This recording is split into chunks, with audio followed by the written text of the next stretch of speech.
Vamos a dar inicio a esta tercera sesión de la Cátedra de Democracia y Ciudadanía. Como les comenté en la sesión inaugural, la sesión del jueves pasado, 27 de febrero, se hizo en la SAP. ¿Algunos de ustedes ya vieron el video? ¿No? Los que sí, muy bien, y los que no, está colgado en la página del IPASUD. Ustedes entran por la pestaña en la academia, está el afiche de la cátedra y debajo del afiche está el link.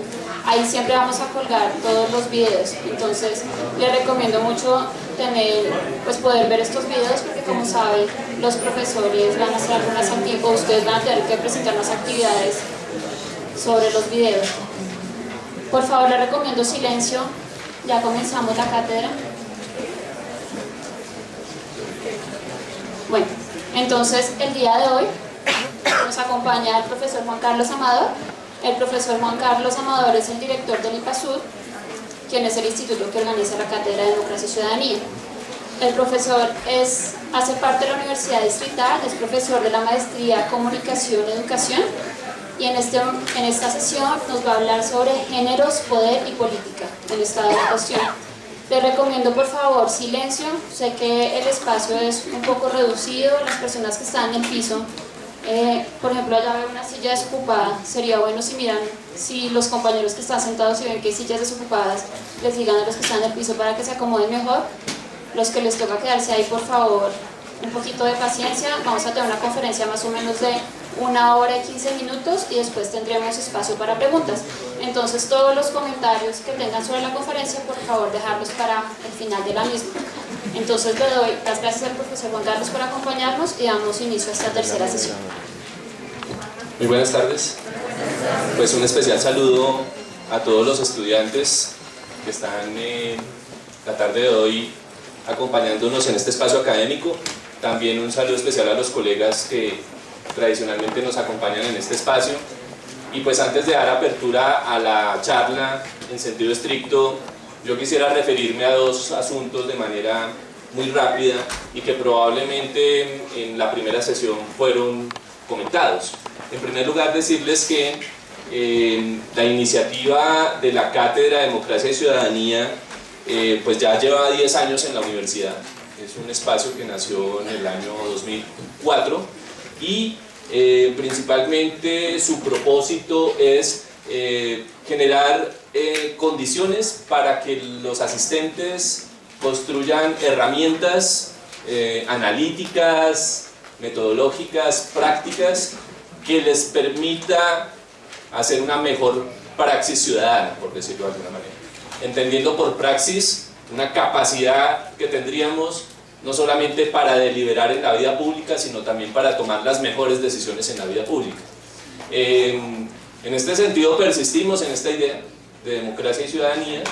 Hemos abordado diversos temas, como ustedes bien lo saben, y particularmente este semestre nos interesa mucho esta reflexión porque es una reflexión un poco abandonada en la academia.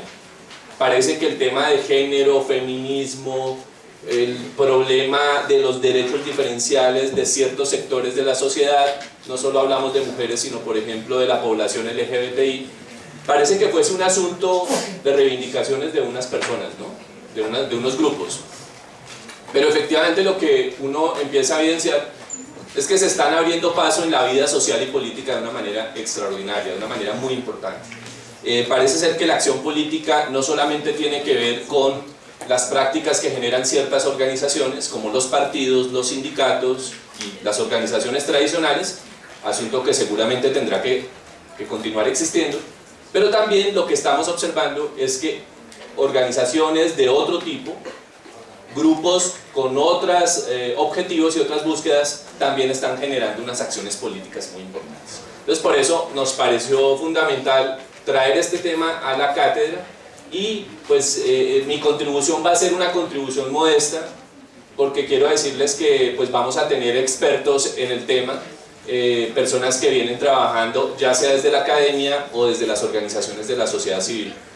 ¿Cuál es mi punto de partida el día de hoy?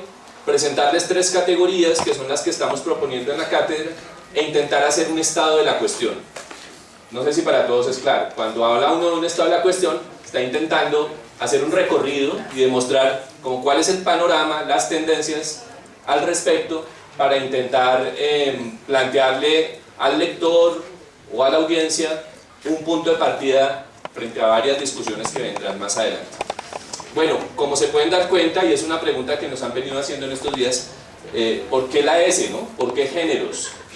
Y creo que va a ser, digamos, un tema que desarrollaré aquí más adelante.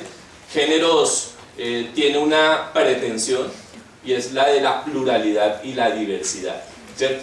Parece que el tema no solamente tiene que ver entre masculino y femenino, o de las reivindicaciones de las mujeres. Parece ser que el tema de géneros es una opción política, cultural, pero también, si se quiere, epistemológica, para pensar la singularidad de los sujetos que tenemos hoy. Entonces ya el tema no es las tensiones entre hombres y mujeres, o la pelea de las mujeres porque les den más derechos. Parece que el tema va mucho más allá, ¿sí?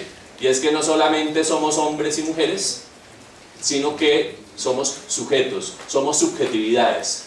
Y eso no siempre tiene que ver con una designación que culturalmente, históricamente se ha hecho sobre varones, hembras, hombres, mujeres.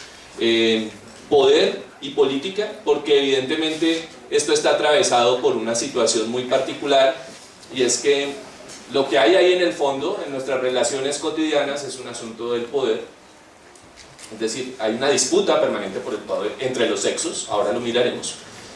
Y evidentemente la política, porque pues lo que señalan algunos autores es que hoy no solamente estamos en el escenario de la macropolítica, ¿cierto?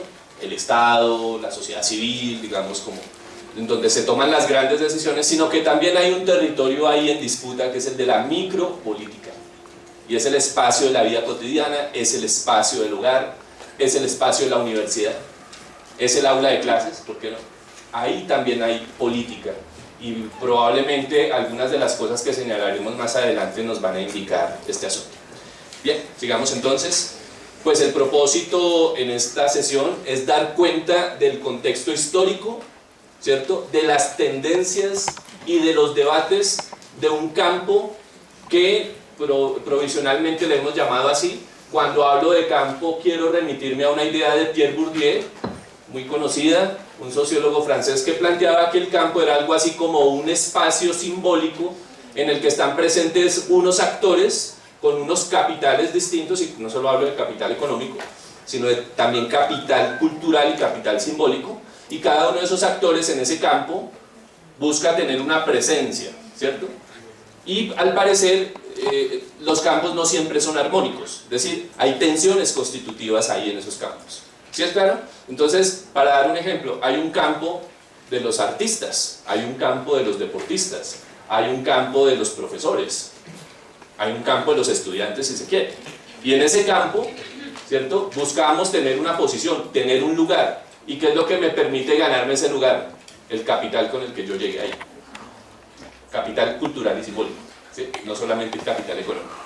Bueno, esa es una idea, digamos, muy general para explicar por qué hablamos de campo acá.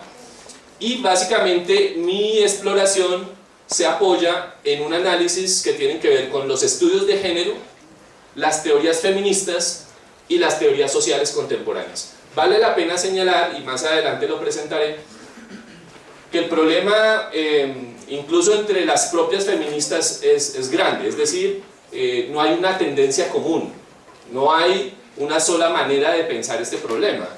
Algunas ya no quieren hablar de género, por ejemplo, prefieren hablar del feminismo de la diferencia, por ejemplo, y se resisten a utilizar el término género.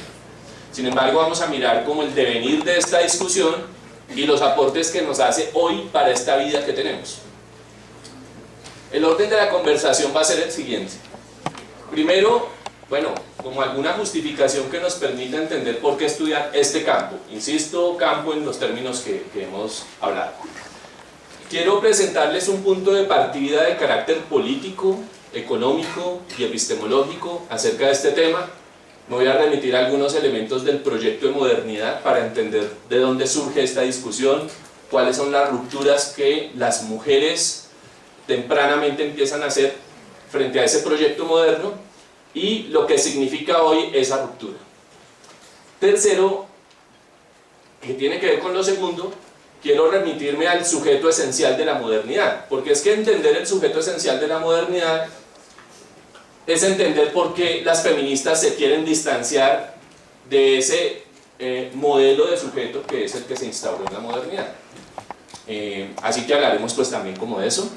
Entraremos posteriormente a analizar los problemas alusivos al campo en el tiempo presente, es decir, cuáles son los problemas que hoy tendríamos que enfrentar desde los estudios de género, desde las teorías feministas.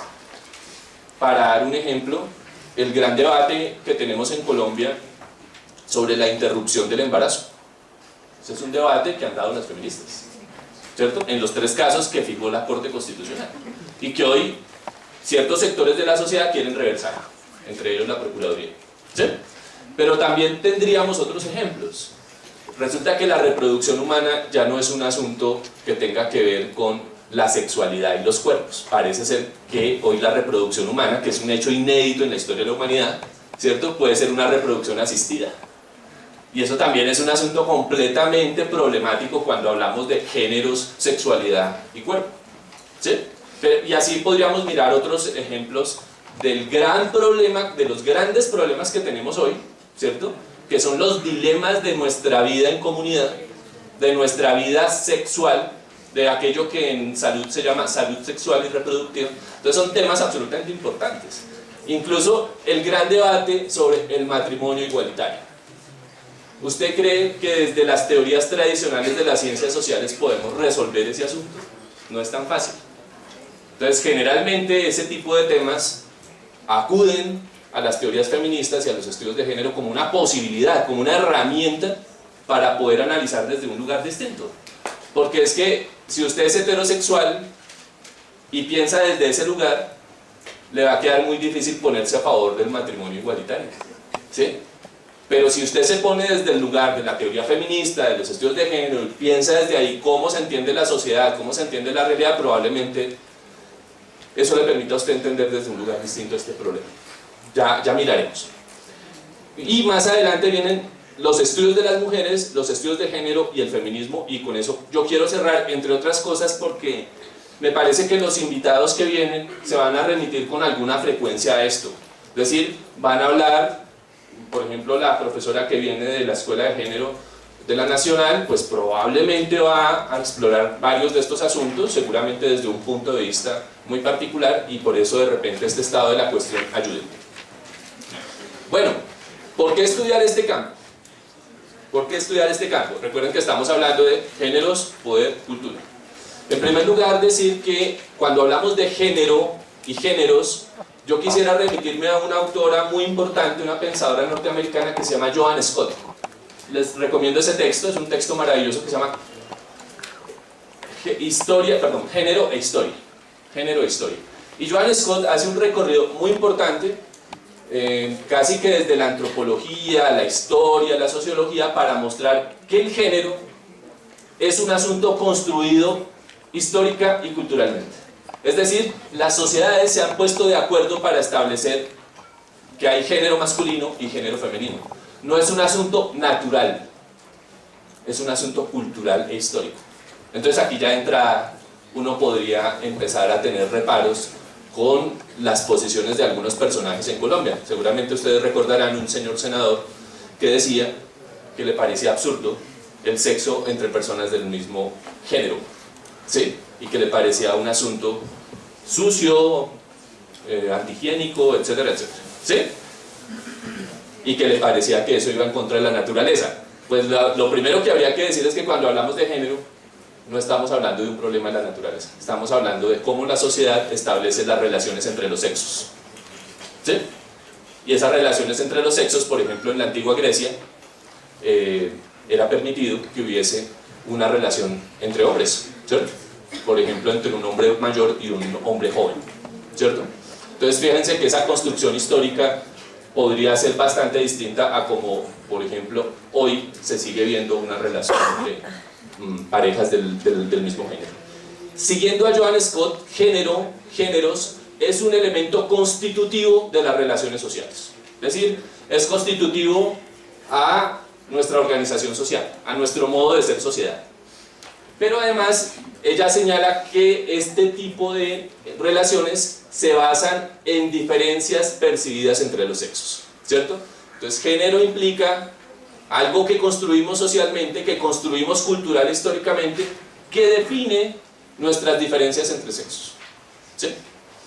También alude a una forma primaria de las relaciones simbólicas de poder, y aquí hay, digamos, como otra idea de otro autor muy importante, que se llama Pierre Bourdieu, que tiene un texto, incluso muy criticado por algunas feministas, que se llama La dominación masculina, ¿sí? En donde plantea básicamente cómo en espacios sociales específicos, por ejemplo la familia y la escuela, se reproducen las formas de dominación masculina. Cuando se sienta el padre en la mesa, en la cabeza de la mesa, y la madre vaya, la señora está ya corriendo en la cocina para traerle el alimento, ¿cierto? Ahí hay unas formas de reproducción de la dominación masculina, ¿cierto? Pero esa tal vez es muy perceptible. Existen otras en nuestros cuerpos, en nuestros lenguajes, en nuestras relaciones sociales. Ahí se reproducen esas formas de dominación. Entonces digamos que esta es una primera aproximación, igual no es la única, hay varias definiciones, pero digamos Joan Scott me parece que es una de las personas más reconocidas en este campo, y me parece que hace una aproximación aquí muy importante. El poder, pues también es un término polisémico, amplio, discutido en campos específicos, no más para dar un ejemplo en la ciencia política, pero habría que decir que el poder es un fenómeno también constitutivo de las sociedades, es decir, desde que nos organizamos socialmente hay un asunto relacionado con el poder, ¿sí? Michel Foucault plantea que no estamos hablando del poder de una clase social sobre otra necesariamente, sino que es un poder más transversal, ¿no? Que está ahí, que se irradia en nuestras relaciones cotidianas y hasta en los espacios más pequeños, en los microespacios de la vida cotidiana hay relaciones de poder. Hasta en las relaciones de pareja hay relaciones de poder, ¿no?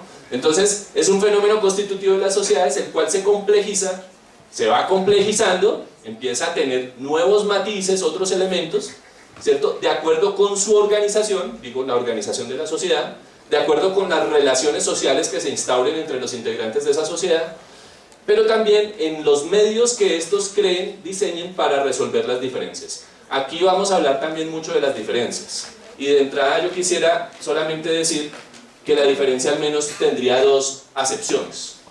Hay una diferencia que es asumir que el otro es diferente, pero inferior a mí. Usted es diferente, yo lo reconozco en su diferencia, pero usted está por debajo de mí. Y cuando usted inferioriza al otro, ¿qué pasa? Lo domina, ¿sí o no? Cuando usted ve al otro como diferente, pero inferior, lo domina. Porque es mujer, porque es afro, porque es indígena, porque es niño, porque es homosexual, porque...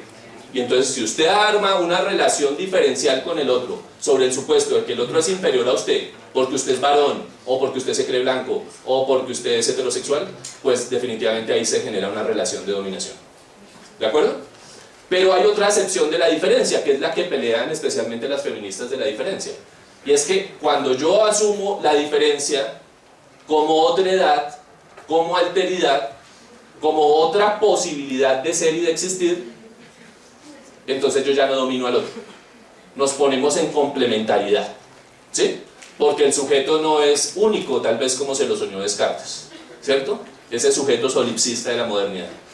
El sujeto es relacional, y mi existencia depende también de la existencia de un otro. Entonces, digamos que esa es otra manera de asumir la diferencia, ¿no?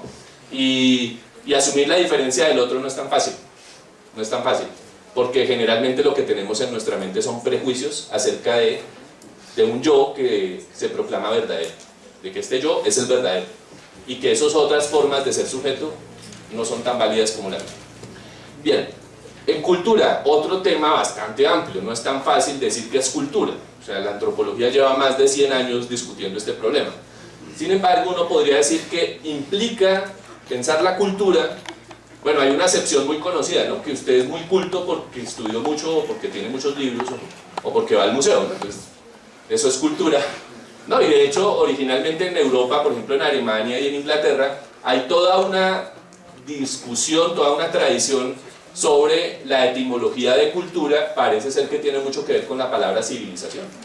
Pero aquí no estaríamos hablando de esto. Recuerden ustedes que la antropología, especialmente interpretativista, especialmente Clifford Geertz para acá, empieza a hacer un trabajo muy serio acerca de lo que significaría la cultura en términos de producciones simbólicas. Eso incluye saberes, creencias, costumbres, por ejemplo, pero también producciones materiales. Es decir, ¿quién creería que la técnica, y esto lo discute Heidegger en un texto muy bello que se llama La pregunta por la técnica, ¿cierto? Eso también hace parte de cultura. Es decir, producciones simbólicas y producciones materiales que posibilitan la presencia de tramas de sentido y de significado, eso es muy por la línea de Clifford Geertz, para la vida en comunidad. ¿Sí? Es decir, son aquellas mediaciones que nos permiten crear significado y crear sentido conjuntamente. Y eso lo hacen, lo descubrió Levi-Strauss desde que hizo sus trabajos de campo con muchas comunidades indígenas desde la Polinesia hasta Brasil. Sigamos. Bien. Bueno, el segundo punto, bueno, lo primero recuerden que era como un intento de justificación de por qué esas tres palabras y por qué pensarlas en términos de campo. Insisto en que esas tres palabras tienen unas relaciones complejas: cultura, poder, géneros. Pasemos al segundo asunto, y este es un punto de partida para entender la ruptura que intenta hacer los estudios de género y las teorías feministas. Lo primero que yo quisiera decirles es que este es un punto de partida que yo planteo que tiene al menos tres posibilidades de lectura: la de lo político, la de lo económico y la de lo epistemológico. Y no quiero hacer una discusión bizantina sobre la modernidad porque es un tema muy largo. Solamente quiero plantear como algunos puntos para problematizar cosas que nos permitan entender por qué emergen los estudios de género y las teorías feministas más adelante. Bueno, como ustedes saben, la modernidad es un proyecto intraeuropeo que surge en el siglo XVIII propiamente, pero que tiene unos antecedentes, ¿no? Hay quienes que para explicar la modernidad se tienen que ir a los griegos. Pero algunos autores, Giovanni Reale entre ellos, plantea dos momentos, digamos, fundacionales de la modernidad. El primer momento, siglo XVI, piensen ustedes en el Renacimiento, piensen ustedes en el humanismo. Es un momento fundamental porque implica una ruptura con el teocentrismo, ¿se acuerdan? Propio de la Edad Media y tal. Pues Dios es el centro, todo lo que nos pasa en esta vida terrenal es la voluntad de Dios. Yo no puedo cambiar mi condición de vagabundo, por ejemplo. Digamos, estoy siendo un poco caricaturesco, pero es para entender lo del teocentrismo. Y como ya en el siglo XVI en adelante, digamos, entramos en un momento que algunos autores llaman antropocentrismo, ¿cierto?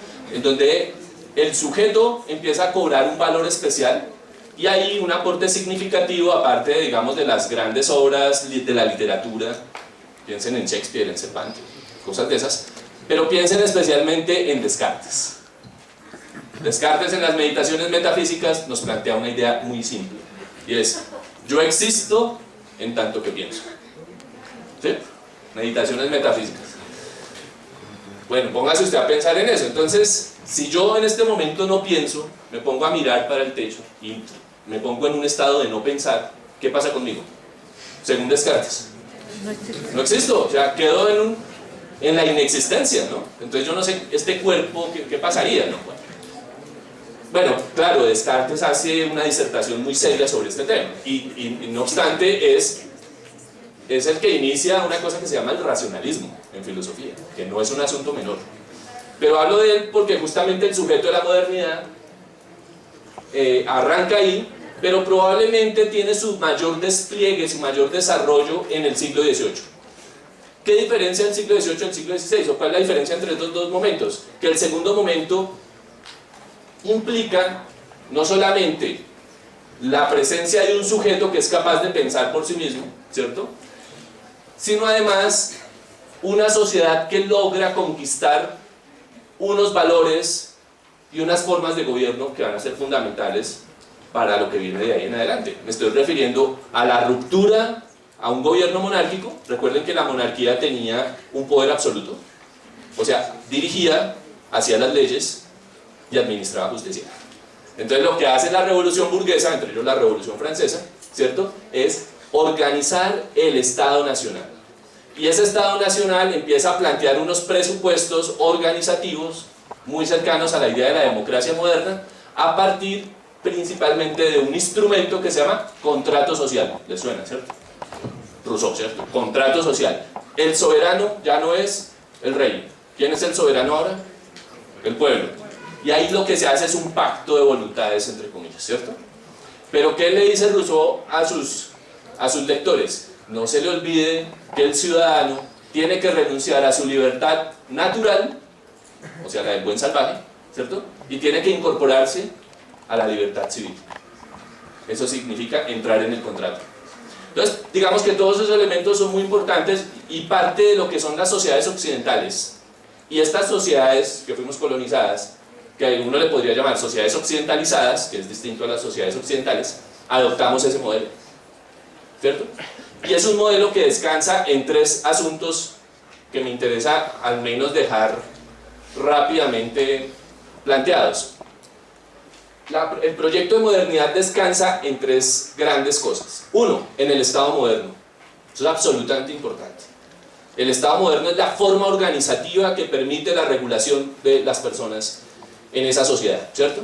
En eso que se llamaría el Estado. Inicialmente era el Estado civil y digamos ya posteriormente se podría llamar el Estado de Derecho.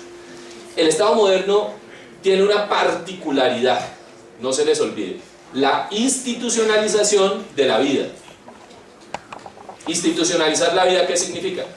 Que el niño desde pequeño va a la escuela. Y si seguimos toda la idea Foucaultiana de la escuela, ya ustedes saben qué pasa. Instituciones de encierro, vigilancia jerárquica, sanción normalizadora, examen, etcétera, etcétera. Esa escuela que surgió hace más de 200 años creo que no ha cambiado, ¿no? Creo que se sostiene y se replica en la universidad, ¿no? Entonces, digamos que es más o menos eso. Pero lo que quiero mostrar con esto es que el Estado moderno acude a la institución y a la institucionalización como una forma de control de la vida. Es decir, en una perspectiva de gubernamentalidad como la plantea Foucault, lo que hacen es administrar y gestionar tanto la vida como la muerte de los ciudadanos. Esto se expresa en un asunto que problematiza este autor, Michel Foucault, a través de una noción que es la de biopolítica, que seguramente algunos de ustedes conocerán. ¿Qué supone la biopolítica?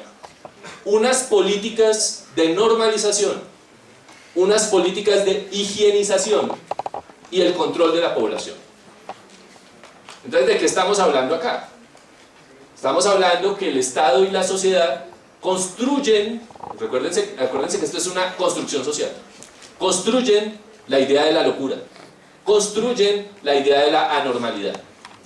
Y sobre ese supuesto generan unas intervenciones sobre la población, ¿para qué? Para normalizar.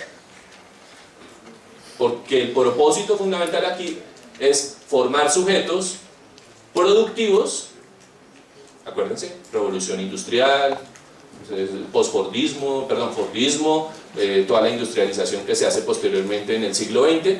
Entonces estamos hablando de sujetos productivos, pero a la vez obedientes. Y eso es perfecto, esa subjetividad es perfecta, ¿no? Bueno, y no estoy hablando de la jaula de hierro como la pensaba Weber, ¿no? Que digamos él veía de alguna manera muy positiva la idea de la jaula de hierro como la posibilidad en la que las personas construían una identidad y generaban unas formas de afiliación con esas instituciones. Entonces, bueno, este es como un primer nivel del asunto. Vamos al segundo nivel. Capitalismo. Pues creo que es bastante claro desde el marxismo que el capitalismo trae consigo varias consecuencias. Piensen nomás ustedes, por ejemplo, en el ensayo sobre la riqueza de las naciones. Adam Smith plantea ahí tres ideas fundamentales que son constitutivas del capitalismo. 1, el egoísmo. 2, la competencia. Y 3, la ley de la oferta y la demanda. Como para dar solo un ejemplo. Es decir, en el capitalismo se legitima ese tipo de cosas.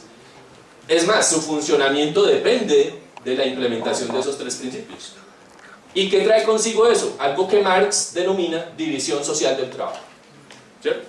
Una división social del trabajo que empieza con las fuerzas productivas y las relaciones de producción en la fábrica, pero que se expande, ¿cierto?, en términos nacionales e internacionales. Entonces la división social del trabajo es otra categoría muy importante que procede de esta línea del capitalismo, pero quisiera llegar a esta tercera, y es la división social del trabajo, que ya en sí misma es compleja, si usted piensa en la relación capitalista-obrero, y lo que hay en la mitad ahí que se llama plusvalía, según Marx. Viene otra cosa más compleja que probablemente los marxistas de aquel tiempo no pensaron, y es que además de la división social del trabajo, hay una división sexual del trabajo, ¿sí? En la que claramente se definen unos roles, unas prácticas que segmentan hombres y mujeres. Estoy hablando del siglo XIX, ¿cierto? Entonces ahí hay otro elemento. Y quiero llegar al tercero para no gastar mucho tiempo acá. La ciencia moderna. Evidentemente este es otro pilar fundamental de la modernidad, bueno, la ciencia moderna, al menos desde Newton para acá, ¿cierto? ¿Cuáles son las pretensiones de la ciencia moderna? Verdad y universalidad. Es decir, la ciencia moderna asume que sus presupuestos, que sus teorías, que sus axiomas son un asunto que cobija a todas las sociedades, a todos los pueblos y culturas. Entonces tiene pretensiones de universalidad, pero además tiene pretensiones de verdad, ¿cierto? Entonces, esto es problemático. Es problemático sobre todo porque ya ustedes saben lo que significa eso, el desconocimiento de otros saberes, de otras experiencias, ¿cierto? Y de otras formas de comprensión de la realidad. Entonces, por ejemplo, esos saberes otros, como llaman algunos, que estarían allá en la periferia, en realidad no hacen parte del canon de la ciencia moderna. ¿Qué son? Folclore, exotismo, ¿sí? Brujos, etc. No es asumido como un sistema de saber que puede equipararse a los axiomas de la ciencia moderna. Entonces, esto resulta muy problemático y es parte de lo que estudian las teorías postcoloniales, decoloniales, etc. No me quiero ir por allá porque esa es otra historia muy larga, pero solamente decir que en términos del tema que nos convoca el día de hoy, la pregunta sería: ¿quiénes hacen la ciencia? ¿Quiénes la escriben? ¿Quiénes hablan? ¿Quiénes producen la teoría? Hombres, varones, blancos, heterosexuales, burgueses, ilustrados, ¿sí?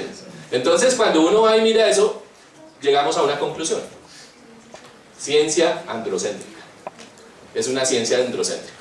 Con muy pocas excepciones, usted ve mujeres, por lo menos en el siglo XIX y en los principios del siglo XX, vinculadas a las actividades de la ciencia. Pero yo los invito a que hagan un rastreo por cualquier base de datos. Actualmente, ¿cuántas mujeres científicos hay en Colombia y cuántos hombres científicos en Colombia? No más para eso, ¿cierto? ¿Cuántos hombres están desarrollando ciertas actividades que tengan que ver con ciencia y tecnología y cuántas no? Podríamos nomás hacer ese ejercicio como para mirar si eso fue, digamos, un asunto del siglo XIX y del siglo XX o si eso persiste hasta nuestros días. ¿Sí? Bajo ese presupuesto, entonces, ¿qué concluimos?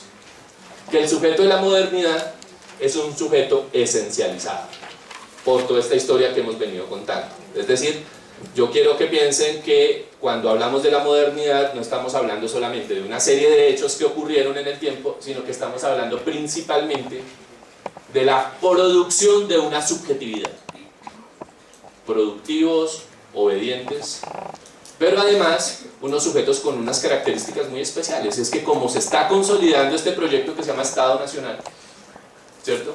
Pues necesitamos, o en aquel momento se necesitaba un sujeto con unos atributos que permitieran que ese contrato social funcionara de las mejores maneras. Igual hay otro asunto ahí muy importante que tiene que ver con el problema de la ciudadanía, ¿no? Que yo diría que hoy por hoy estamos de acuerdo en que la ciudadanía es una posibilidad y tal, pero inicialmente el problema de la ciudadanía era formar buenos caballeros. Es decir, tenemos que esa masa ignorante y pobre adquiera al menos unos mínimos rasgos y unas mínimas condiciones para que se vincule a esto que se llama el Estado, las instituciones y el contrato social. En conclusión, entonces, ¿qué características tiene el sujeto moderno?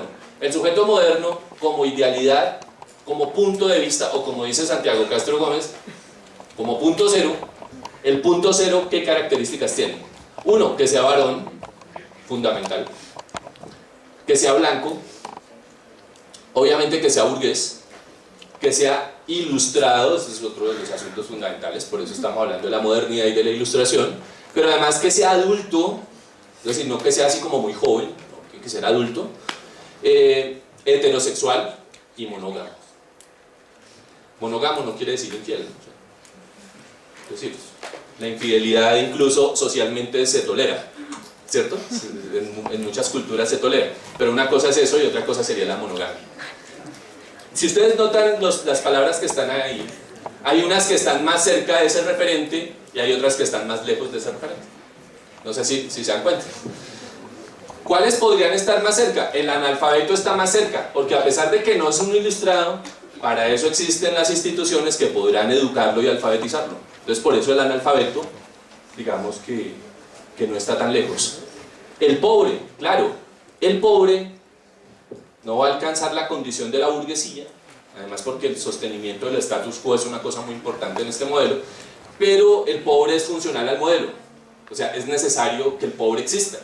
Y hay una suerte de tolerancia entre la existencia del sujeto moderno con la existencia de este pobre.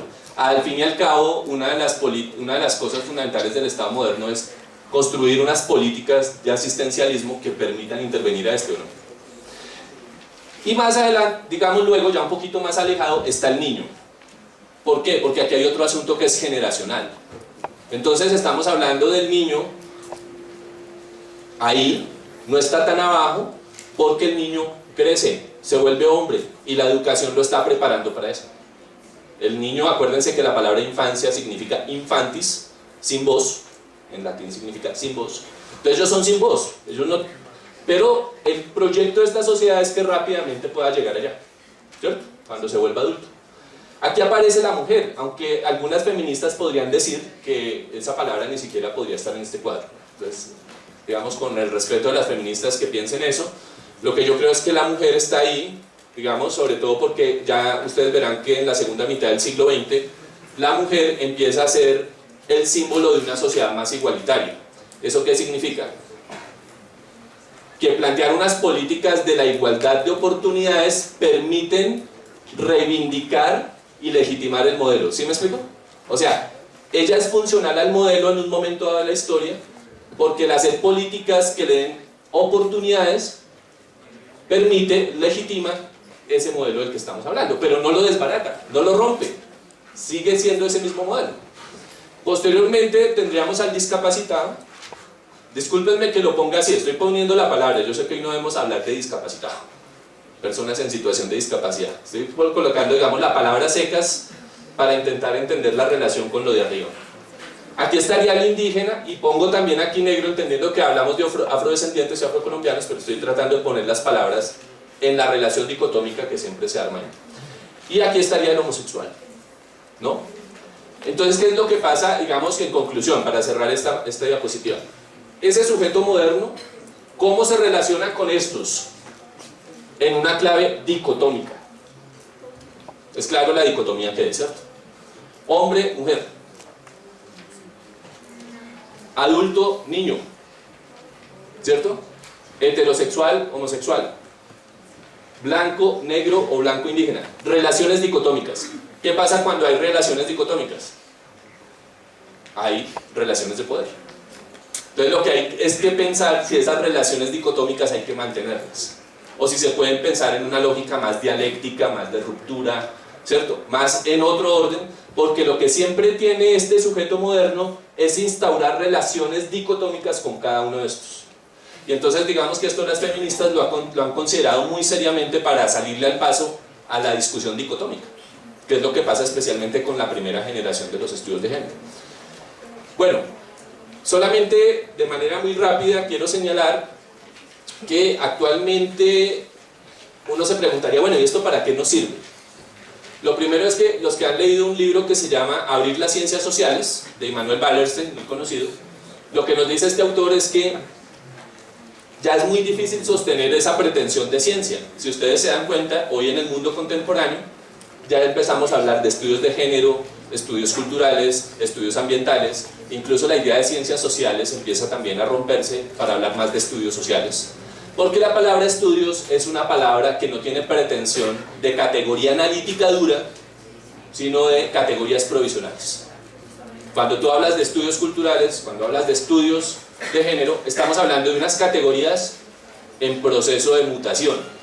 No estamos hablando de unas categorías fijas que probablemente otro tipo de epistemologías, piensen ustedes el estructuralismo, Incluso el marxismo, en un momento dado, nos planteó unas categorías duras, ¿sí? Casi que inamovibles, y eso también, digamos, genera muchas dificultades para estudiar fenómenos emergentes. ¿Para qué nos sirven hoy los estudios de género y las teorías feministas? Les voy a poner solamente un menú de problemas. Cuando hablo de problemas no es en el sentido negativo, sino de cosas que hoy tenemos que enfrentar y que probablemente las generaciones mayores no las entendimos muy bien, pero uno pensaría que ustedes, como generaciones más jóvenes, tengan la apertura mental para abordar estos problemas, porque de aquí a mañana uno de sus hijos le puede decir que es gay, que quiere casarse, por ejemplo. De aquí a mañana usted va a tener que acudir a una reproducción asistida, usted va a tener que entrar en unas discusiones muy fuertes sobre el tema del cuerpo, etcétera, etcétera.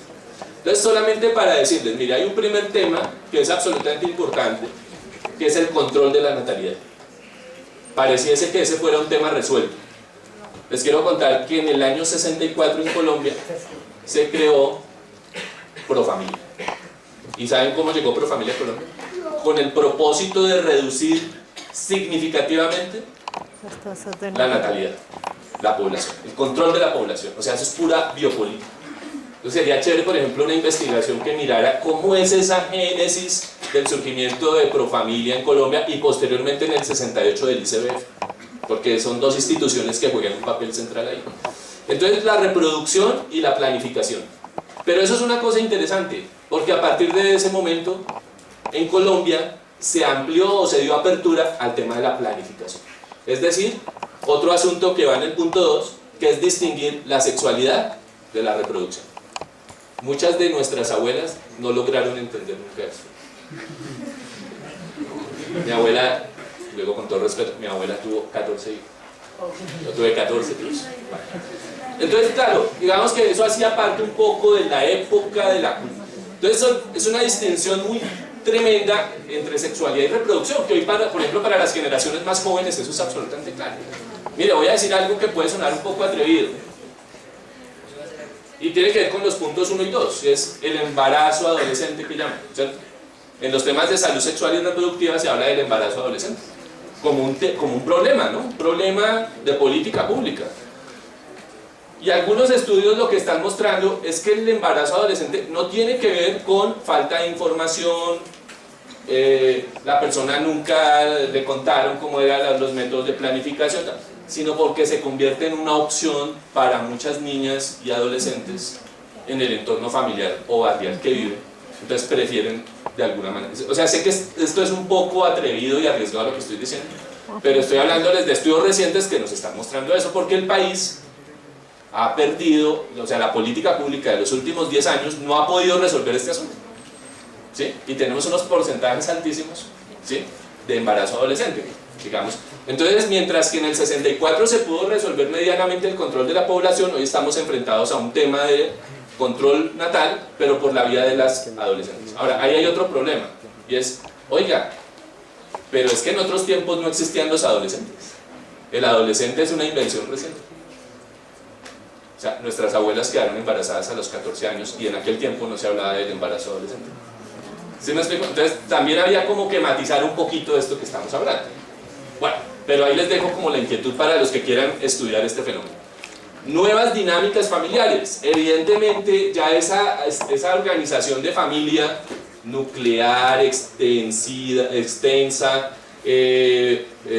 todas esas clasificaciones que especialmente se hacen en salud y en trabajo social, ya no nos dan respuesta a lo que pasa hoy.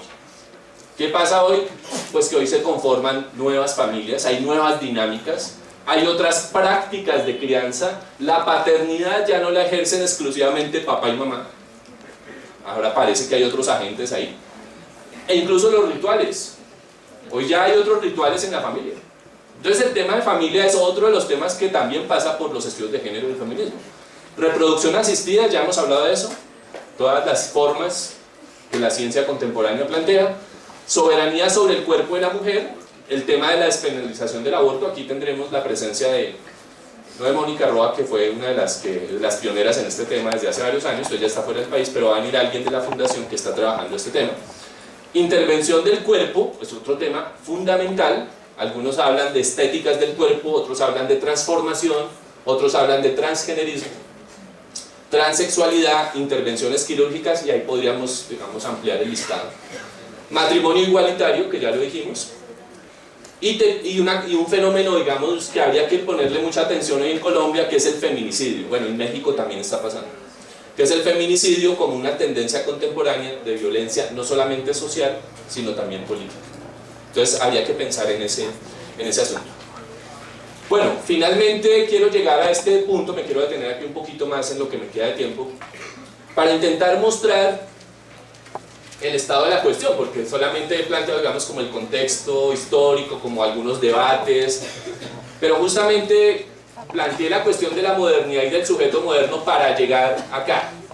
¿Qué es lo que interpelan las intelectuales y activistas políticas que han estado en cada una de estas olas del feminismo?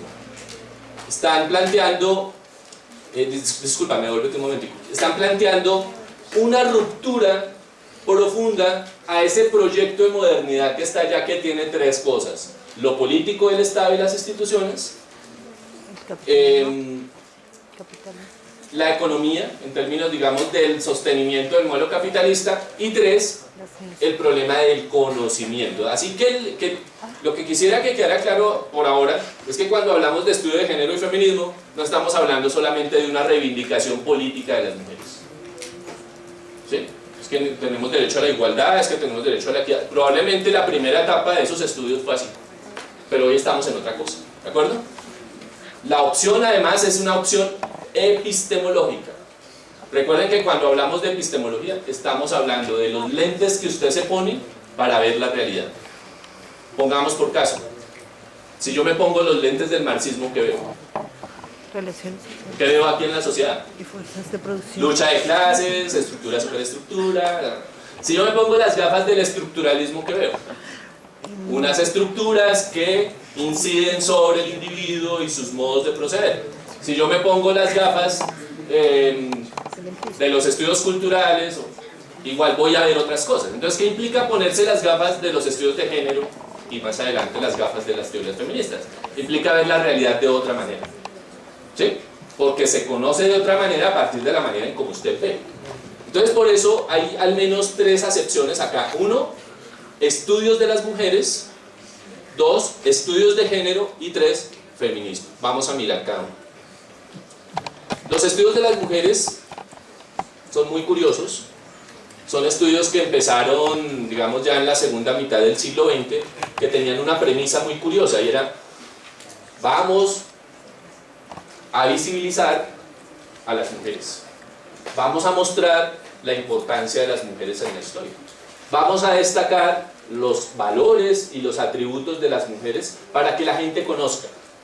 ¿Quiénes hablaban de las mujeres? Los hombres, los historiadores, los sociólogos. Bueno, entonces generalmente estamos hablando de una primera tendencia en estos estudios, que son narrativas masculinas y a veces femeninas, pues Simone de Beauvoir, ¿sí? Como ese tipo de gente, procedentes de la ciencia y de las disciplinas, especialmente de las ciencias sociales, que buscaban valorarlas, enaltecerlas, visibilizarlas. Casi que estaban haciéndole un favor a ellas de visibilizarlas. ¿Sí me explico? Pero claro, es propio de la época, es, digamos, una parte inicial que habría que entenderla así. Y esa idea de recuperar su historia y sus valores, ¿no? Entonces empieza a hacer cosas, proyectos muy importantes, por ejemplo, la historia de las mujeres, ¿sí? Se empieza a trabajar un poco desde la sociología acerca de los aportes de las mujeres trabajadoras, ¿cierto? Se empieza a indagar eso de qué significa una mujer que tenga que atender el hogar, pero que a su vez trabaje, ¿sí? Se empiezan a hacer estudios sobre las profesoras, porque recuerden que la docencia es una profesión más bien femenina o feminizada, dicen algunos, ¿cierto? O sea, lo que usted ve, bueno, de pronto con alguna excepción en la Facultad de Ingeniería de la Distrital, probablemente, pero digamos lo que usted ve en la escuela, en el magisterio, lo que usted ve es la presencia de mujeres y que han jugado un papel muy importante. Sobre esto se han hecho unos estudios muy interesantes. Bueno, ahí aparecen Martis y Burgis, 1978, Lerner, ya en un trabajo más de los 80, y esa es una primera tendencia. La segunda tendencia es un análisis ya crítico de la noción de patriarcado. Estos estudios que ustedes van a ver aquí en este segundo grupo son estudios que buscan problematizar la palabra patriarcado. O sea, ¿qué significa históricamente y culturalmente el problema del patriarcado? Y, digamos, para que ustedes tengan una idea, lo que dice Harman, una intelectual por allá de finales de los 70, dice: el patriarcado comprendido como un conjunto de relaciones entre hombres, no entre hombres y mujeres, sino entre hombres, que supone la existencia de jerarquías y solidaridades para dominar a las mujeres. Entonces, aquí ya uno empieza a ver las tendencias radicales de las mujeres, como diciendo: ¿cómo es posible que estos hombres se hayan aliado para dominarnos históricamente? Entonces, digamos, ya empieza a ver un tono de reivindicación. ¿Sí, Oscar? Y ese tono de reivindicación, aunque a uno le parezca poco extraño, salido de tono, hay que entender que es una apuesta que hacen un grupo de mujeres en ese momento, un grupo de intelectuales. Pero, por ejemplo, bueno, y hay que decir que estas intelectuales tenían una tendencia marxista, ¿no? Curiosamente son feministas marxistas. Y sí, pues yo con todo respeto pues del marxismo, pero digo, ¿dónde están las mujeres en el marxismo? Pues yo no las veo, yo veo obreros, proletarios unidos, bueno, como todo ese tipo de cosas. Yo no veo a las mujeres en el marxismo, pero bueno, seguramente más adelante uno podría entender que a ellas empiezan a jugar un papel muy importante allí. Y entonces, por ejemplo, Eisenstein habla de un patriarcado como modo de producción capitalista, es decir, el patriarcado es funcional al sistema capitalista. No es solamente un problema entre capitalistas y obreros, sino que el problema del patriarcado es funcional, es fundamental para sostener ese modelo. Y la tercera tendencia es la diferencia de sexos como una categoría política, incluso más poderosa, oigan esto, que la lucha de clases, dice Millet. Dice, ustedes saben que en el marxismo se habla de la lucha de clases, ¿no? Entonces, aquí la idea es que Millet dice, la diferencia de sexos puede ser un instrumento mucho más poderoso que la lucha de clases. Y en ese sentido estamos hablando de unas mujeres, digamos, con una capacidad de reivindicación muy, muy fuerte en ese momento. Entonces este es como un primer grupo que incluso no hace parte de las 3 generaciones que hemos hablado. Ahora sí hablemos de la primera ola, de la que, digamos, muchos les va a ser familiar. Lo primero es que cuando hablamos de la primera ola, la palabra género va a ser fundamental. No se les olvide, género como una construcción social histórica que plantea o que analiza las diferencias entre sexos, no se les olvide, ¿cierto? Entonces aquí en esta primera ola ustedes van a encontrar el género como equidad y como igualdad. Esta es la primera ola. Y tal vez me arriesgo a pensar que la primera generación de la Escuela de Género de la Nacional arrancó por acá también, en Colombia. Entonces, ¿qué es lo que hay aquí? La discusión más fuerte, más radical acerca del acceso a los derechos. Aquí estamos hablando de 2 tipos de derechos. Los derechos universales, es decir, cualquier persona, así sea hombre o mujer, tiene derechos. Entonces, eso es fundamental. Y eso tiene que ver con una tradición que ya hemos hablado que se llama contractualismo, ¿cierto? Por el simple hecho de pertenecer al contrato, hay unos derechos que hoy les llamamos derechos fundamentales, ¿cierto? Pero a su vez existen derechos diferenciales. ¿De dónde proviene esto? De una teoría que hace un señor que se llama John Rawls, que es la teoría de la justicia. ¿Qué nos dice Rawls? Bueno, primero, Rawls se mete con un tema muy complicado que es la justicia, ¿no? Pero lo que él dice es que hay que pensar la justicia no solamente como un problema económico en donde unos tienen y otros no tienen, ¿cierto? Y en donde se generan unas políticas para que estos tengan más ingresos y eso, sino que hay que pensar la justicia como equidad. Rawls es el que nos mete en ese problema. Y la justicia como equidad implica ponernos de acuerdo como sociedad.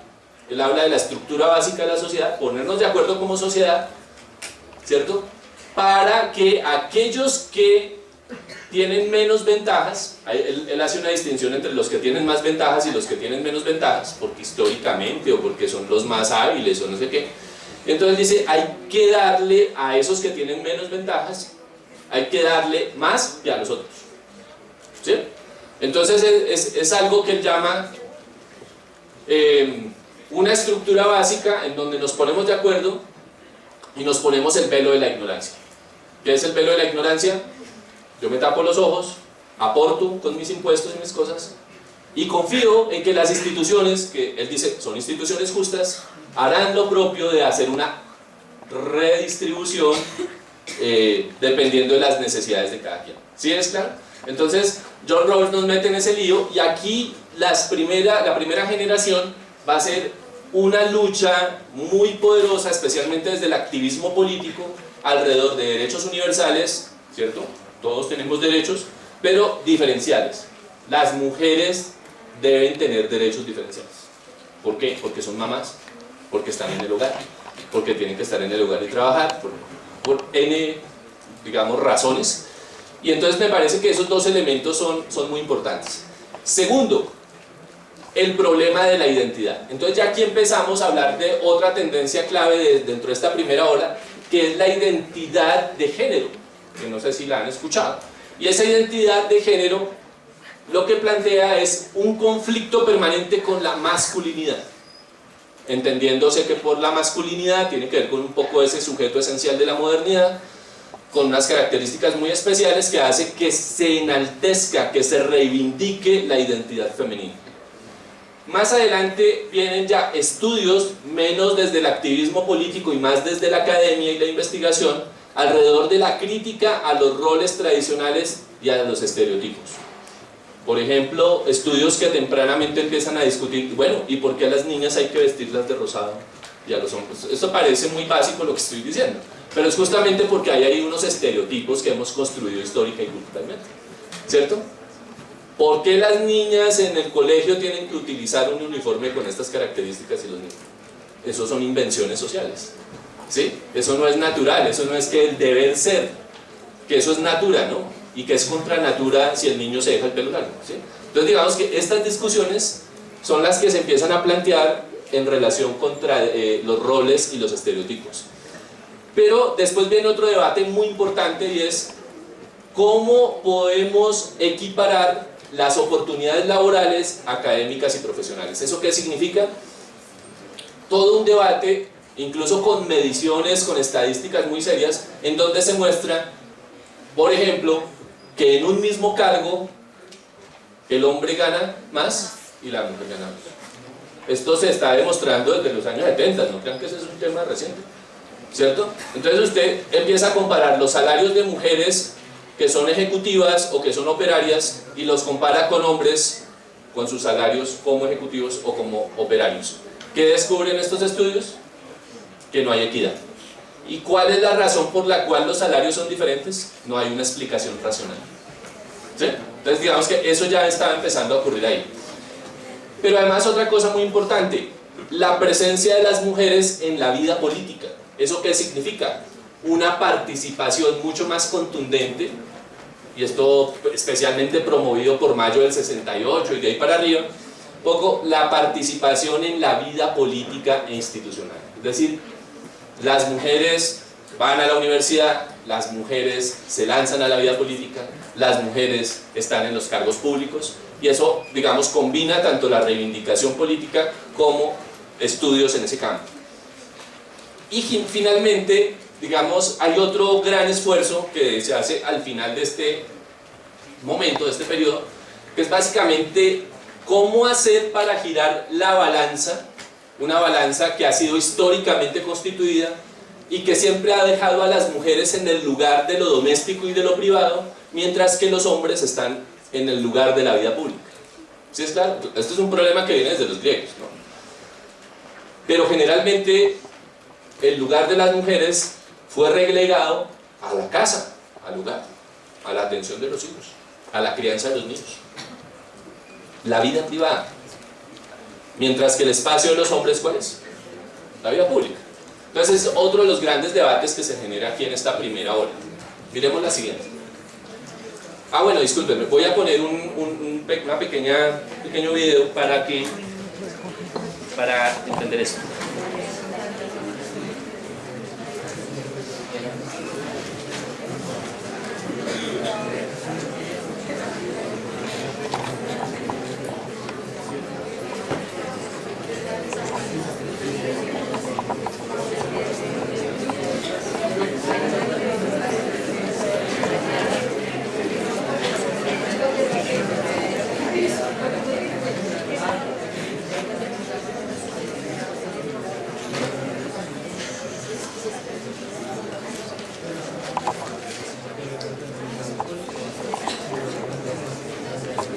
¿El cable es que lo tienen que mover allá? Sí, pero...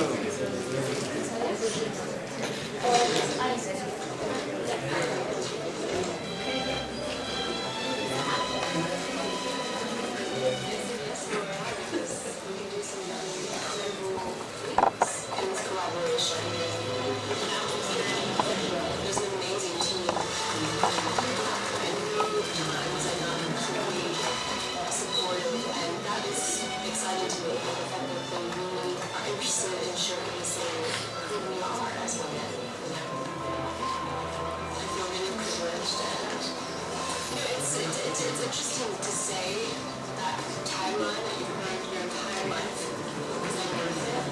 A couple times it actually almost very emotional. So that we need to remind ourselves that we are worth celebrating all parts of ourselves and all facets of ourselves, and this complexity of who we are as people that make us beautiful.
Bueno, solamente señalar que, no sé si conocen la historia de esta mujer.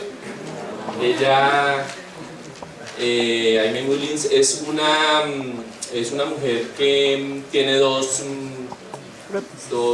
atributos que son muy conocidos en la industria cultural. Uno de ellos pues es una mujer que nació con una discapacidad. Ella utiliza prótesis, no sé si alcanzaron a ver eso, la prótesis de sus piernas, y con eso ganó unos Juegos Paralímpicos por allá como en el año 2000 más o menos, y se convirtió pues todo en un ícono de mujeres que logran digamos equiparar derechos con los demás, ¿cierto? Pero que además logra triunfar en la vida social de cualquier persona, ¿cierto? Entonces ustedes se dan cuenta que ella, después de ser una deportista con esas características, llega al mundo del modelaje. Y entonces se empieza a convertir en el ícono de mujeres que son capaces de superar sus vicisitudes, sus situaciones más difíciles, y que logran ponerse en el escenario de lo público, tanto así que se volvió una modelo exclusiva de L'Oréal. ¿Sí? Entonces, bueno, esto es solamente para ejemplificar tal vez la primera ola.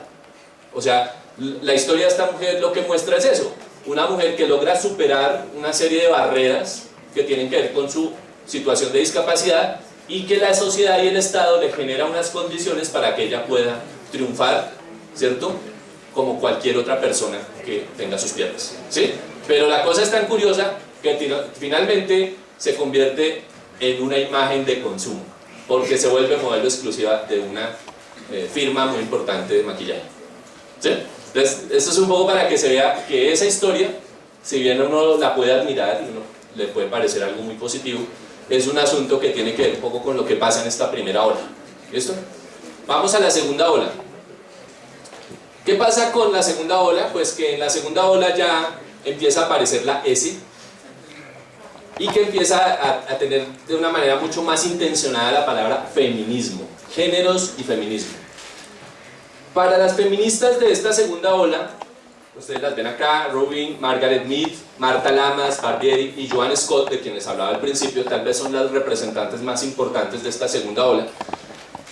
Aquí es muy interesante porque ellas plantean dos cosas, no sé si ven los cuadros de al lado. Uno, el género como un instrumento analítico de las ciencias sociales. Esa es como una primera cosa interesante. Es decir, estas mujeres están pensando en serio el problema epistemológico, el problema del conocimiento. Y es cómo yo tengo unos instrumentos desde el género, ¿cierto?, para ver esta realidad y para poder producir conocimiento sobre esta realidad. Entonces, en ese sentido es muy importante. Pero además, en el otro cuadro, ustedes ven que en esta segunda ola tienen absolutamente claro que estamos hablando de una herramienta para la práctica política. O sea, ellas no solamente están hablando de una reivindicación de los derechos, sino están asumiéndose como actores. Pensemos en el término de Durkheim, ¿cierto? Como actores sociales, como sujetos con agencia, dicen algunos. Y eso parece muy interesante porque ya no solamente estamos hablando de mujeres que están haciendo una lucha, cosa que es meritoria, pero no solamente estamos hablando de una lucha por los derechos, sino que estamos hablando de sujetos que empiezan a jugar un papel central en la vida social, en el escenario de lo público, ¿cierto? En las agendas de la política pública incluso. Y por esa razón entonces usted va a empezar a encontrar unas tendencias que eso se va a multiplicar tremendamente. Entonces en esta segunda ola usted va a encontrar un feminismo liberal. No sé si han escuchado a Martha Nussbaum, por ejemplo. Hay quienes dicen que Martha Nussbaum, una mujer, digamos, ya ganó el premio Príncipe de Asturias el año pasado y es la que viene moviendo toda la cosa del desarrollo humano y del enfoque de capacidades.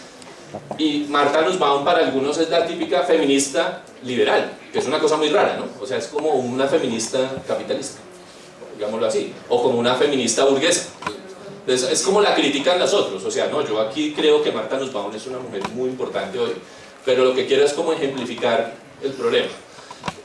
Pero después hablan otras de feminismo de la igualdad, es decir, un feminismo que sigue asumiendo la igualdad, es decir, equiparación de derechos, lucha por la equidad. Entonces fíjense que aunque estemos hablando de la segunda ola, no se abandonan unos presupuestos de la primera.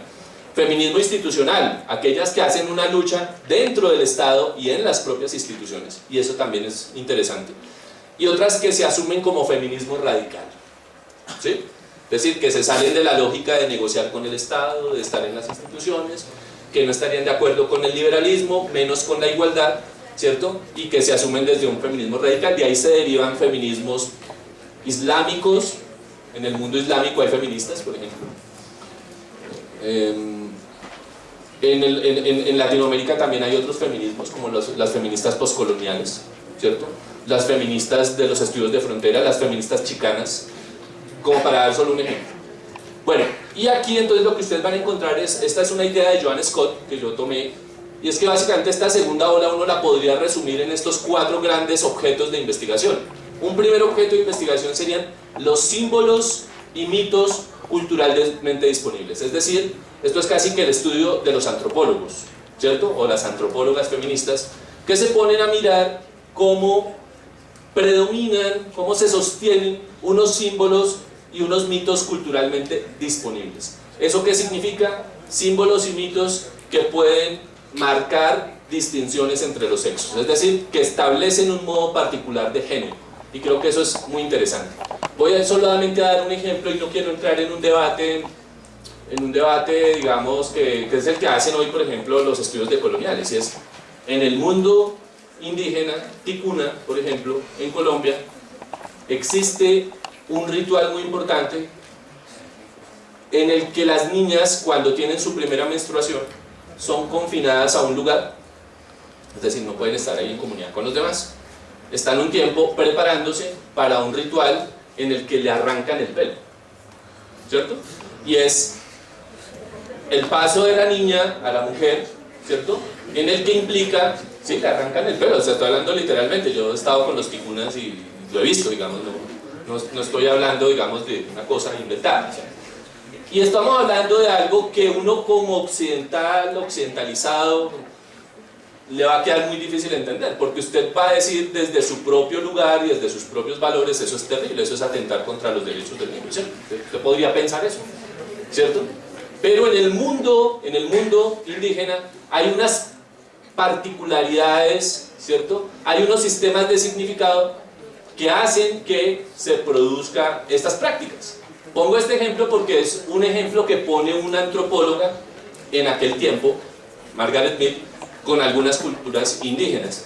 Y entonces lo que dice es, hay unos símbolos y mitos que marcan, que establecen una forma de construir el género, entendido como diferencias entre los sexos, que no solamente opera en este mundo occidental occidentalizado, sino que opera en otras culturas y en otras tradiciones. Ahí también se construyen estas cosas. Profesor.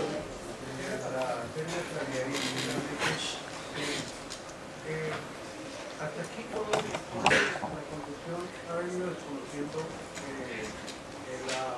en el marco final las comunidades originarias. Sí. Y pues ahí también se da alguna relación menos acentuada entre la diferencia de los roles hombres y mujeres. Pero me parece que no es la realidad frente al grito de la pegación como lo denominan en otras culturas, que es la identidad de la niña mujer con la educación, pues que en los términos que usted pone sería una satanización, pero realmente el proceso que se da allí es un tiempo de aprendizaje en todo lo que va a ser el cambio de la condición de niña y sus roles de niña a la condición de mujer y sus roles de mujer. Eso está extendido por casi todas las 104 áreas en Colombia de diferentes maneras. Pero a la parte de hay que decir que las comunidades también tienen el mito del cambio de niño a varón o a hombre. Y que también es un ritual totalmente de supervivencia y también de exilio de la comunidad para que exista alguna Claro. Eso por el propósito también. Y para ya que pues puse un poquito para un elemento que estaría por fuera de toda la y que es clave tener en cuenta, y es que dentro de todas las relaciones de exclusión frente al género, hay que tener en cuenta que el mundo judeocristiano y la religión católica juega un papel fundamental en la exclusión, y juega un papel fundamental en la discriminación de la mujer. Eso es clave porque no la religión no está como un ejemplo que pues valdrá la pena adecuarlo como complemento. Y tener en cuenta otro factor fundamental que me parece pues ya es todo el esquema que el propio ha planteado y que tendría, y es mirar cómo el concepto de que él hace entre los dos elementos que son el miramiento del otro como inclusión o como exclusión. En la inclusión lo da en el sentido de la reciprocidad, pero esa reciprocidad ninguna cultura del occidente la tiene en cuenta. Ninguno, ni occidentales ni quienes tenemos toda la legislación occidental. La reciprocidad está en el contexto del buen vivir y está en el contexto de las comunidades originarias, que es un hecho en este momento en Bolivia. Sí. Eso sería como para... Gracias, profesor. Listo, yo ya voy como terminando y con eso podemos hacer esta conversación. De todas maneras, mi intención no era caricaturizar o satanizar este ejemplo que estaba dando, solamente quería, y si me lo entendieron así ofrezco disculpas, yo trabajo con comunidades indígenas en el Amazonas y con alguna frecuencia tengo que estar allá. Entonces no lo quería mostrar de ese modo.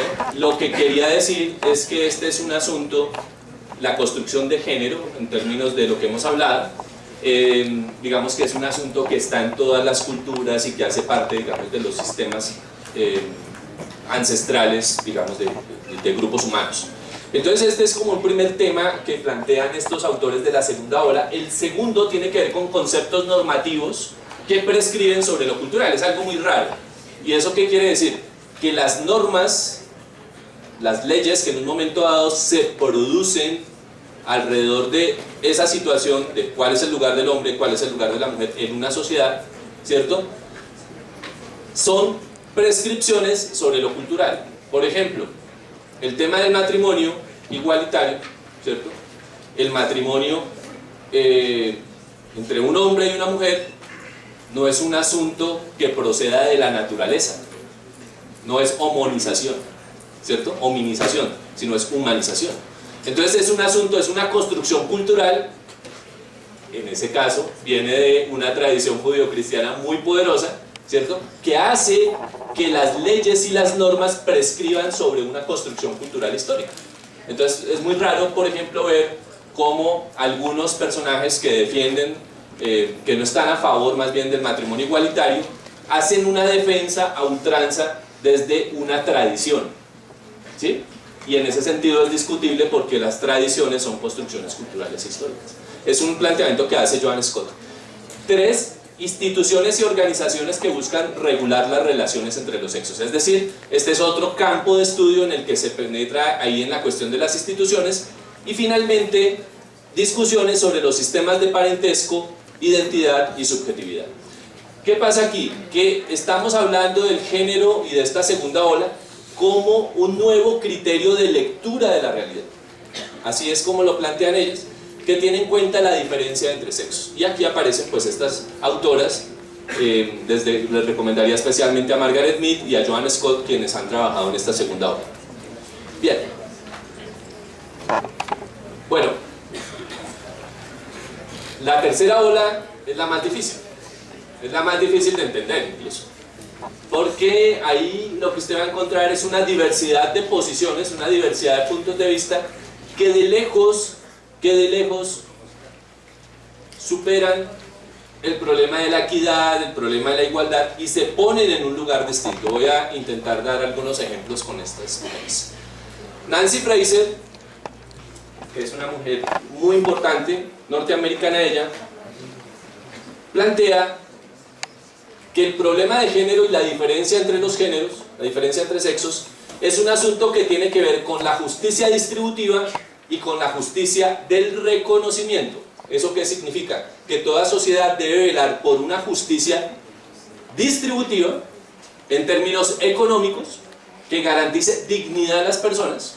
Recuerden que hay 3 principios fundamentales de la dignidad. 1, tener una calidad de vida, ¿cierto? Tener unas condiciones de vida digna. 2, tener un proyecto de vida posible, ¿cierto? Y 3, vivir sin humillaciones. Entonces digamos que toda la lógica de la distribución y de la justicia distributiva va por esa línea. Pero agrega Nancy Fraser, poco apoyada en la Escuela de Frankfurt, dice: no se nos olvide que además necesitamos una justicia por el reconocimiento. Y esa justicia por el reconocimiento implicaría unas políticas que permitan hacer la justicia en torno a lo étnico, a los sexos, al género, a las generaciones, etcétera, etcétera. ¿Sí me explico? Entonces no es solo un problema, pongámoslo en estos términos, de clases sociales. Es un problema de diferencias culturales. Es decir, la sociedad no somos solo clases sociales. En la sociedad también hay afros, indígenas, mestizos, mujeres, hombres, homosexuales, heterosexuales, transexuales, niños, jóvenes, adultos, etcétera, etcétera. Y lo que dice Nancy Fraser es: el problema de la justicia no solamente opera por la vía de lo económico y de las clases sociales. La justicia también implica el reconocimiento, ¿sí? Hay un autor muy importante que trabaja todo el tema del reconocimiento que se llama Axel Honneth, que es actualmente quien representa la tercera generación de la Escuela de Frankfurt. Recordemos que la primera generación fue Adorno y Horkheimer, la segunda generación fue Habermas y la tercera generación es Axel Honneth. Bueno, y ella se mueve entre la teoría crítica, o sea, Escuela de Frankfurt, y el postestructuralismo. Bueno, y ahí tiene, digamos, un texto muy conocido que plantea la redistribución y el reconocimiento.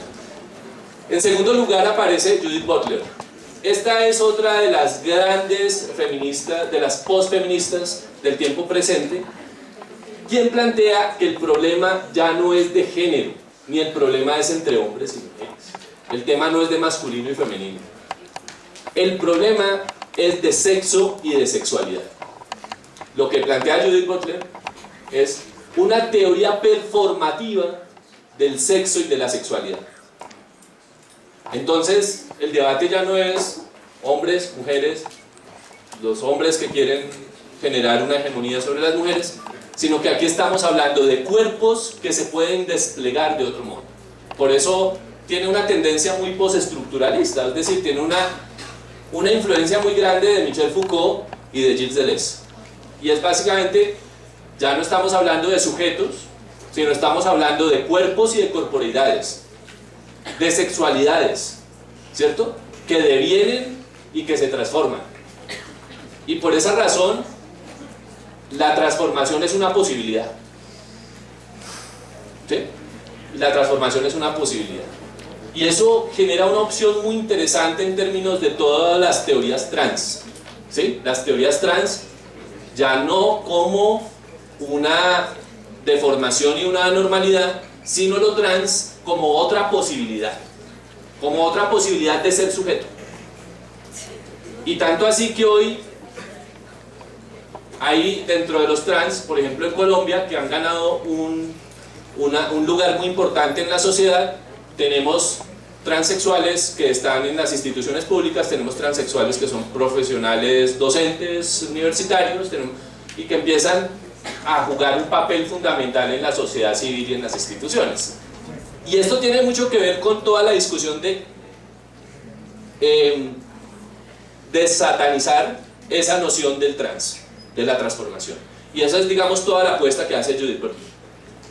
Viene la tercera, que es Donna Haraway. Ella es una teoría muy particular porque ella está entre el neomarxismo y la posmodernidad, y ella habla del cuerpo como el cyborg, es decir, una entidad que puede transformarse, una entidad que puede empezar a generar otras formas de relación, no solamente con los humanos, sino con las máquinas. Y estamos hablando de una apuesta de poshumanismo, sobre todo en términos de una discusión muy fuerte que hace con la ciencia y la tecnología. Hay un texto que ustedes lo consiguen en la web que se llama el Manifiesto Cyborg y que tiene varias de estas ideas de esta mujer.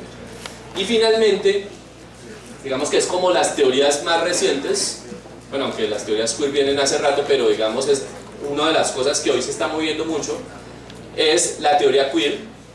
La teoría queer es todo un planteamiento contrasexual en el sentido es que históricamente la sexualidad ha sido vista de unas maneras, ha sido encasillada y establecida alrededor de hombres y de mujeres.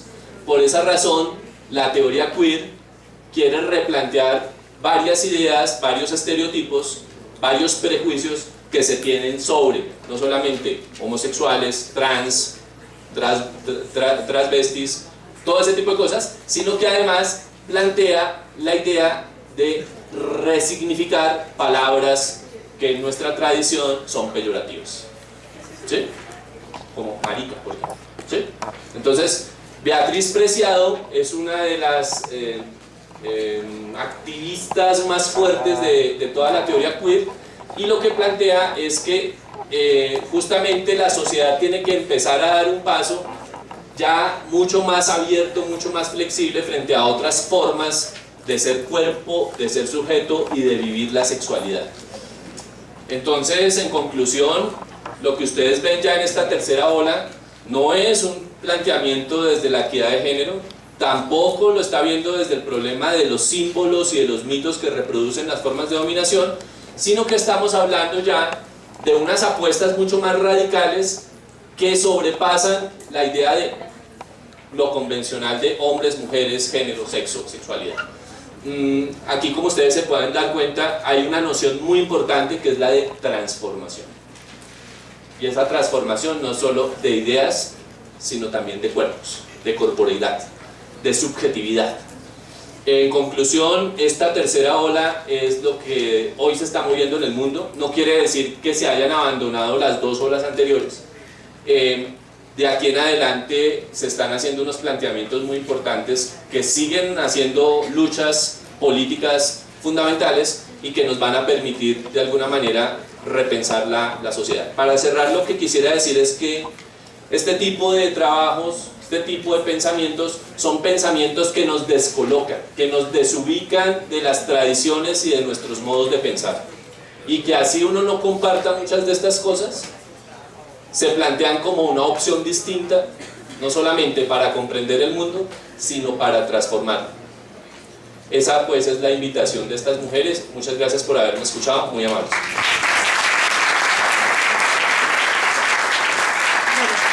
Agradecemos la presentación y participación del profesor Juan Carlos Amador.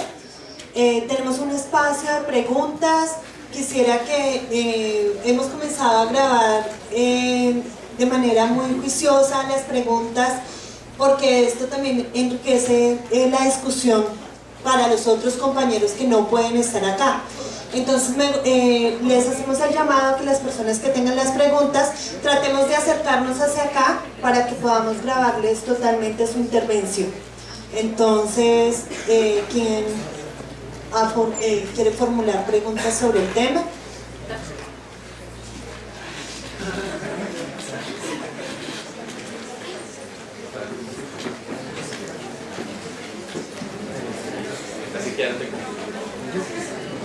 Aquí.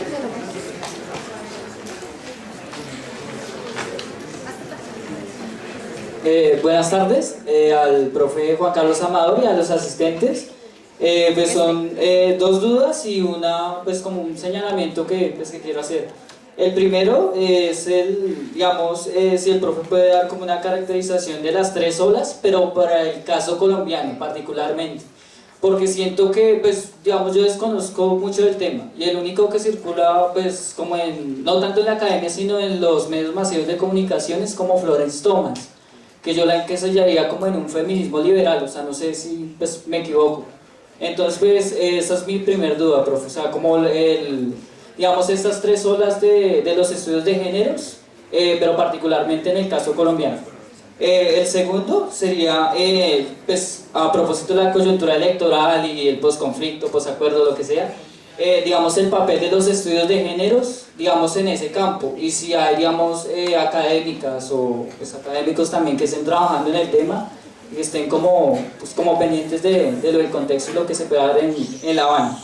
Y el tercero es como, digamos, señalar que también muchos de estos procesos, y pues pienso en el caso colombiano, se pueden como canalizar hacia las formas tradicionales de representación política. O sea, pues, por el momento recuerdo que uno de los abanderados de lo del matrimonio igualitario era Benedetti, del partido de la U. O sea, que yo vería como que, bueno, digamos, se canaliza una lucha histórica, digamos, en términos electorales. Entonces, como también, como tener cuidado que muchas veces, o sea, estas tres olas pues, pueden terminar canalizadas como en las formas clásicas de representación política. Es eso. Gracias. ¿De una vez? Sí, profe. No, yo agradezco estas preguntas, de verdad que me parecen muy pertinentes para de pronto precisar algunas cosas. Yo diría que en Colombia hay unos avances considerables en este tema. Yo, hasta donde conozco, las mujeres que han estado en la Escuela de Género de la Universidad Nacional han sido pioneras en estos temas, porque es que no crea, hace 20 años hablar de estos temas no era tan fácil, ¿no? Y abrirse paso en una universidad también medio patriarcal y machista no es tan fácil. Entonces yo creo que estas mujeres, entre ellas va a estar Juanita Barreto acá la próxima, no sé cuándo es que va a estar, digamos que ella podría responder mucho mejor esto porque ella viene de la Escuela de Género. Y lo que uno podría ver es que en Colombia ellas son pioneras de la primera generación y de la segunda generación, creo yo. No les he seguido la pista últimamente a ellos, pero me atrevo a pensar que toda esa línea de pensamiento de la Escuela de Género, la nacional, responde principalmente a la primera y la segunda generación, pero también hay que entenderlo en términos de lo que pasa en el país, en términos de las luchas que han tenido que librar muchos grupos y muchas poblaciones en Colombia por sus derechos. Entonces, por esa razón, también eso explicaría que hayan hecho tanto a fuerza, por ejemplo, en la primera ola, que es más la de los derechos universales y diferenciales. Y lo que creo es que en Colombia hay varias intelectuales y movimientos que están bordeando la tercera ola. O sea, cuando uno habla de esto puede ser muy arbitrario, ¿no? O sea, no es que todo el mundo piense así y se ponga bigote como nuestra última representante de la teoría queer, ¿no? Pero, por ejemplo, para darle una idea, hay un movimiento muy fuerte, se mueve mucho por redes sociales que se llama Colombia Diversa, ¿no?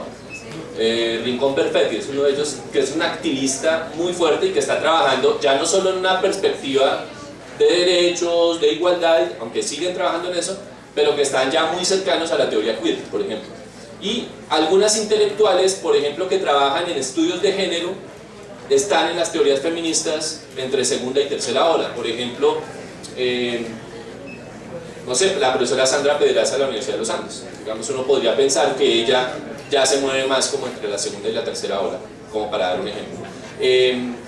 Y creo que se está moviendo mucho el tema. Algunas, como el grupo de Mónica Roa, las que están defendiendo el tema del aborto, ellas trabajan en las tres tendencias, creo yo, sin ningún problema. En segundo lugar, la segunda pregunta me parece clave por lo siguiente, y es que la experiencia histórica que tenemos con... Ya vamos a terminar, me voy a quedar acá hablando solo. Lo que le iba a decir es que con el tema del conflicto, las experiencias de conflicto y posconflicto que nos han demostrado en el mundo, que nos han demostrado que detrás de las acciones de perpetración hacia la población civil, no sé, estoy pensando en la masacre del Salado, piensan ustedes, ¿cierto? Detrás de esos hechos hay asuntos que todavía no conocemos y que directamente tienen que ver con la violencia hacia las mujeres. Hablo del Salado porque es uno de los temas más dolorosos en nosotros en Colombia. Entonces creo yo que hay que hacer un trabajo muy fuerte en términos de verdad, justicia y reparación, o si se quiere en términos de justicia transicional, en donde las mujeres tengan un lugar relevante en ese proceso. Y es lo que usted ve en Sudáfrica, es lo que usted ve en Centroamérica, en los procesos que han habido de posconflicto. Entonces yo sí creo que, por ejemplo, está ausente en la agenda de La Habana el tema de mujeres y el tema de infancia, que han sido dos poblaciones altamente afectadas por el conflicto. Uno no lo ve ahí en la agenda, ¿sí? Bueno, y finalmente creo yo que usted tiene mucha razón, y es que estos temas en un proceso electoral pues son taquilleros, ¿o no? Son taquilleros. O sea, ¿a quién se le ocurre que un tipo como Benedetti esté defendiendo esto? Es una cosa muy rara, ¿no? Porque recuerden de dónde viene él, ¿no? Su patrón era otro, y lo que pasa es que ahora tiene otro patrón. Pero ¿cómo es posible, digamos, que desde esa línea de pensamiento hoy alguien esté defendiendo? ¿Sí? Pero bueno, lo que yo creo es que a los políticos y particularmente a quienes van a conformar el Congreso hoy, hay que exigirles trabajar en una agenda legislativa a favor no solamente de los derechos de las mujeres, ¿no? Las políticas afirmativas que llaman, sino que de verdad le den relevancia al tema de las mujeres en términos del proceso de justicia transicional. Entonces, por ejemplo, uno debería hacer que estos personajes que están aspirando al Congreso se comprometan con esos asuntos, ¿sí? Y que haga parte de manera activa de la agenda legislativa. Porque después de La Habana, suponiendo que se firme algo el otro semestre o a final de año, vienen unas tareas muy importantes para la sociedad civil, no se les olvida. El tema no se resuelve porque firmen algo ya. La tarea de sociedad civil es fundamental. La tarea de los investigadores sociales será fundamental. La tarea de los maestros será fundamental. ¿En términos de qué? De verdad, justicia y reparación. ¿Listo? Entonces, yo agradezco mucho las preguntas porque me parece que ayudan mucho a aclarar algunas ideas. ¿Otra? Bueno, agradecemos a todos. Recuerden pues ver el video de la clase o cátedra pasada. También tiene mucha relación con el arte y el género. Y tomando pues estos conceptos de una manera que nutra toda una herramienta para ejercer su ciudadanía. Y recordarles también que tenemos el programa de radio los domingos en las horas de la mañana, que en este momento no recuerdo la hora, a las 11, para que escuchen al IPASUD también desde unos puntos de vista sociales y políticos bien interesantes. Muchísimas gracias, nos vemos el